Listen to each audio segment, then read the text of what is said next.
Lumabas sa isang survey na ikaapat ang pamahalaan na pinagkakatiwalaang sektor ng mga Pilipino. Alamin natin ang mga institusyon sa pamahalaan na nakakuha ng mataas na trust index sa report ni George Bandola. Ang simbahan pa rin ang pinagkakatiwalaan ng Filipino. Ito ang lumalabas na Philippine Trust Index Survey ng Ion at Ateneo Graduate School. Sa 6 na sektor na isinama sa survey sa higit 1,600 mixed respondents, 73% ng mga respondent ang nagtitiwala sa simbahan. Ikalawang akadim na nakakuha ng 51% Trust Index, sinundan ng media sa 32%, gobyerno sa 12% habang parehong 9 percentage points naman ang nagtitiwala sa mga negosyante at NGOs.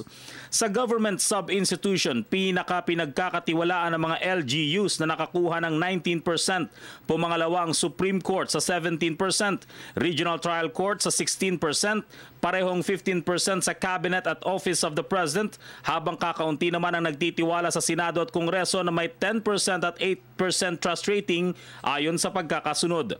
Sa mga sektor ng pagnenegosyo, nakakuha ng may pinakamataas na tiwala ang sektor ng telecommunications, habang hindi naman magandang pananaw sa mga sektor ng alcohol, tobacco at mining sector.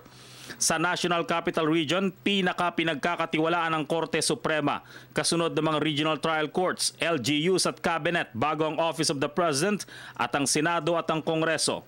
Sa sektor ng media, pinagkakatiwalaan pa rin ang telebisyon, kasunod ng radyo, bago ang dyaryo sa mga unang nagbibigay ng impormasyon.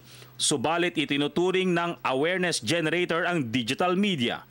Ginawa ang survey ng Ion sa parehong informed public o yung may sapat na edukasyon at sa iba pa sa ilalim ng general public.